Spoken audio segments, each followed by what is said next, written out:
यम ब्रह्मा वरुणेन्द्र रुद्रमरुत स्तुवन्ति दिव्यैस्तवै वेदे साङ्गपदोक्रम पनिषदै गायन्ति यं समगाः ध्यानावस्थिता तन्रतेन मनसा पश्यन्ति यं योगिनो यस्यन्तं न विदुः सुरसुरगणा देवाय तस्मै नमः। श्रीमत्स्यचन्दन चर्चितो ज्वलपु शुक्राम्बरा मल्लिका मालांकृत कुण्डला प्रवील सन्मुक्ता वलिशोभिता सर्वज्ञान निदान पुस्तकधरा रुद्राक्षमालाकरा वाग्देवी वदनाम्बुजे वसतु मे त्रैलोक्य माता चिरम्।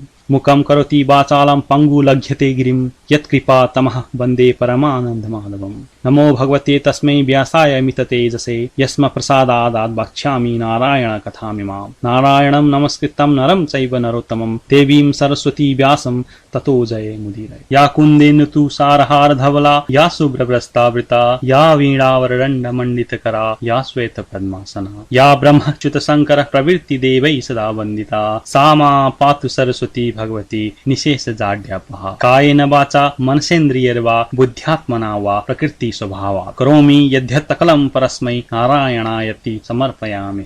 अथ द्वादशोऽध्याय। कुमारजी आज्ञा गर्नुहुन्छ हे अगस्त्य मुनि। त्यसपछि हिमालय पर्वतले आफ्नी पत्नी मेनका गर्भिणी भएको थाहा पाए अत्यन्त हर्षपूर्वक आफ्ना मर्यादा अनुसार उचित कर्म गरिदिए। 10 महिना पूरा भएपछि मेनकाको गर्भबाट हिमालयकी कन्या जन्मिन्। ती कस्ती कन्या थिइन् भने 1000 सूर्यको तेज जस्तै तेज भएकी, रक्तवर्ण र कोमल अङ्ग एवं परम सुन्दरी, पद्मपत्र जस्तो नेत्र भएकी, 32 लक्षणले युक्त कन्या जन्मेकी देखेर हिमालयले वशिष्ठ प्रवृत्ति ऋषि ज्योतिषहरूलाई डाक्न पठाएर विधिपूर्वक न्वारण गराए।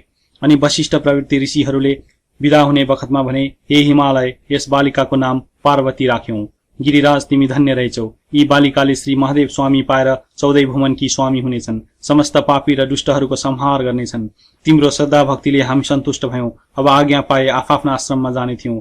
यति वशिष्ठ आदि ऋषि ज्योतिषहरूले यस्तो भनेको सुनि हिमालय पर्वतले प्रसन्न भई नाना मणिमाणिक्य सुवर्ण द्रव्यादि दक्षिणा दिई प्रणाम गरेर विदा दिए। अनि समस्त आगन्तुकहरू र वशिष्ठ प्रवृत्ति ऋषि ज्योतिष आफ्ना आश्रममा गए। त्यसपछि पार्वती शुक्ल पक्षका चन्द्रमा झैं दिनदिनै बढेर ठूली भइन्। तिनले खेल्दा पनि शिव पूजा गरेर खेल्दथिन्। यस्ता प्रकारले बाल अवस्थादेखि शिवको भक्तिमा चित्त लगाइरहेकी थिइन्। एक दिन नारद मुनिले विष्णु भगवानका गएर भने, हे वैकुण्ठनाथ, हिमालयकी कन्या पार्वती सबै तवरले तिम्रो योग्य छन्। कस्ती भने लक्ष्मी भन्दा पनि सुन्दरी 32 लक्षणले युक्त भएकी ती कन्यासँग तिमी विवाह गर। यति नारद मुनिले भनेको सुनि विष्णु भगवान आज्ञा गर्नुहुन्छ, हे मुनि, के हिमालयले ती कन्या मलाई देलान् र? नारद मुनिले उत्तर दिए, त्यसको चिन्ता तिमीले लिनु पर्दैन। म अहिले गएर पक्का निधो गरेर आउँछु। यति भनी तुरन्त हिमालय कहाँ पुगे। हिमालय पर्वतले भेटेर उचित सत्कार गरेपछि नारदजी भन्दछन्, हे गिरिराज, तिमीसित केही भन्न आएको हुँ। तिम्रा कन्या पार्वती वैकुण्ठनाथ विष्णुलाई देऊ। यति नारद मुनिको कुरा सुनेर प्रसन्न भएका हिमालय पर्वत भन्दछन्, हे मुनि, त्यो अत्यन्त उत्तम कुरा भन्यौ। तिम्रो आज्ञाले मेरी पुत्री वैकुण्ठनाथ विष्णुलाई दिए। अब विष्णु कहाँ गएर यो कुरा भन। यति हिमालय पर्वतले भनेपछि नारद मुनि वैकुण्ठ गएर हिमालयसित भनेको कुरा सबै बताए। अनि हिमालय पर्वतले आफ्नी कन्या तिमीलाई दिन्छु भने। यति नारद मुनिको कुरा सुनेर विष्णु प्रसन्न भएर भन्दछन्, हे नारद, तिमी धन्य रहेछौ। अब आफ्नो आश्रममा जाऊ भनेर विदा दिएपछि नारद मुनि आफ्नो आश्रममा गए। त्यसपछि हिमालय पर्वतले पार्वती कन्यादान दिन भनी सामग्री तयार पारी नारद मुनि डाकेर विष्णु कहाँ पठाई आफ्नो लग्न ठहराए। आफ्ना गुरु बृहस्पति आदि सम्पूर्ण देवता, यक्ष, गन्धर्व, किन्नर, दैत्य र नाग सबैलाई निमन्त्रणा पठाए। अनि विष्णु भगवान पार्वती कन्यादान लिने हिमालय कहाँ पुगे। उता मेनकाले हीरा मोती मणिमाणिक्य नाना रत्नले झकाझक पारेर वस्त्रालङ्कार पहिरै सिंगारी रहेकी थिइन्। त्यो देखेर जया, विजय, अजिता, अपराजिता आदि सखीहरूले पार्वतीलाई भने, हे सखी, तिम्रो आज विवाह हुनेछ।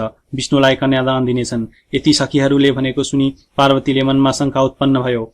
मैले बाल अवस्थादेखि नै श्री महादेवलाई स्वामी पाऊँ भनेर धाइरहेकी छु। अझ पनि महादेवलाई नदिएर अरू कसैलाई दिए भने म आत्महत्या गरेर मर्नेछु। तिनको कुरा सुनेर सखीहरूले भने, हे पार्वती, त्यसो हो भने तिमी यहाँ नबस। हामी कसैलाई पनि नदेख्ने अवस्थामा लुकाएर तिमीलाई राखिदिन्छौं। लौ हिँड। यति सखीहरूले भनेको सुनि, हे सखी हो, जसो गर्ने हो गर, म केही पनि जान्दिन भनिन्। त्यसपछि सखीहरूले नदी तटको वनमा लगेर पार्वतीलाई कसैले नदेख्ने एकान्त ठाउँमा लुकाएर आए। त्यसपछि हिमालय पर्वतले आफ्ना गुरु बृहस्पतिलाई यज्ञमा बसाली सारा विधि गरिसकेपछि कन्यादान दिन पार्वतीलाई लिन पठाए। तर घरमा देखेनन् र यताउता सबै खोज्न लगाए। कहीं पनि पाउन सकेनन् र हिमालय पर्वतले अत्यन्त व्याकुल भई गुरु बृहस्पति कहाँ गएर पार्वती कहीं पनि छैनन्। अब के कसो गरौं भने। यति हिमालय पर्वतले भनेको सुनि गुरु बृहस्पतिले यस लग्नमा भएन भनी विष्णुलाई बिन्ती गरे।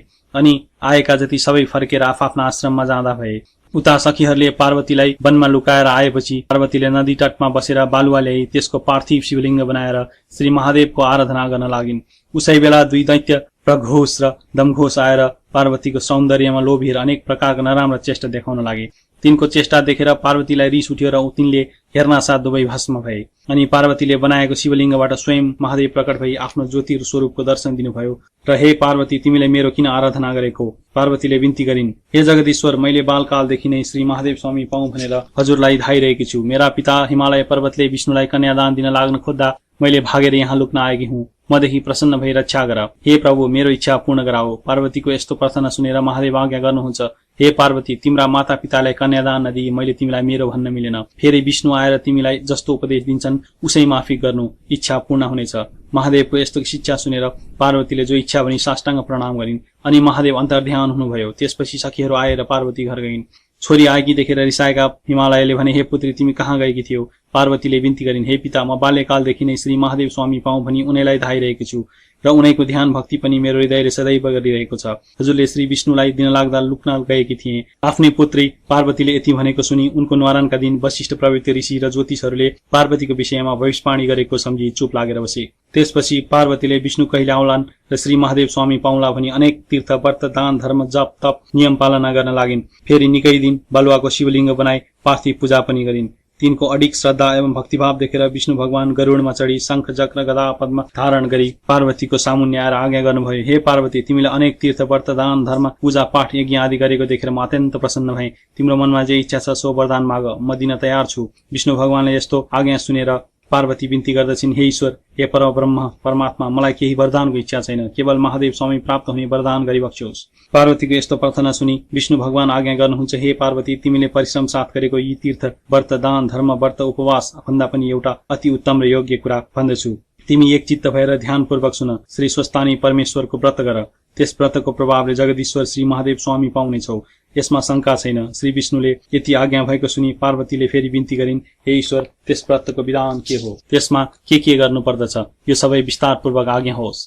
पार्वतीको प्रार्थना सुनि विष्णु भगवान आज्ञा गर्नुहुन्छ, हे पार्वती, पौष शुक्ल पूर्णिमाको दिनदेखि व्रत प्रारम्भ गर्नुपर्दछ। एक दिन पहिलेदेखि नै हात खुट्टाका नङ काटी स्नान गरेर पवित्र भई एक भक्त रही एक चित्त गरी नित्य मध्यकालमा श्री महादेवको पूजा गर्नुपर्दछ र एक महिनासम्म अर्थात् माघ शुक्ल पूर्णिमाको दिन अष्टोत्तर 100 रोटी, अष्टोत्तर 100 अक्षता, अष्टोत्तर 100 बेली पुष्प, अष्टोत्तर 100 कुटका सुपारी, अष्टोत्तर 100 पान र जात जातका फलफूल नैवेद्य आदि सबै वस्तु तयार गरी आरसी अर्थात् तामाको थालीमा ओमकार लेखी गंगाजलले स्नान गराउनु र श्रीखण्ड रक्तचन्दन लगाई पीताम्बर वस्त्र पहिराई धूप दीप नैवेद्य कस्तुरी भेटी दक्षिणा चढाई षोडशोपचार वा पञ्चोपचारले पूजन गरिसकी स्तोत्र पाठ जप ध्यान गरिसकी अर्घ्य दिनु। अनि हे पार्वती, स्वस्थानी परमेश्वरी भनेकी कस्ती छिन् भने, अष्टासु च दलेष्वेव मातृका स्थितास्तथा खड्गम त्रिशूलम चोधर्वम च अर्धे च वरमुत्पलम चतुर्भुजाम त्रिनेत्राम च सर्वलंकार भूषिताम सुवर्णवदविकासा वा स्वस्थानी जगदीश्वरीम। अर्थात् अष्टदल पद्ममा अष्टमातृका,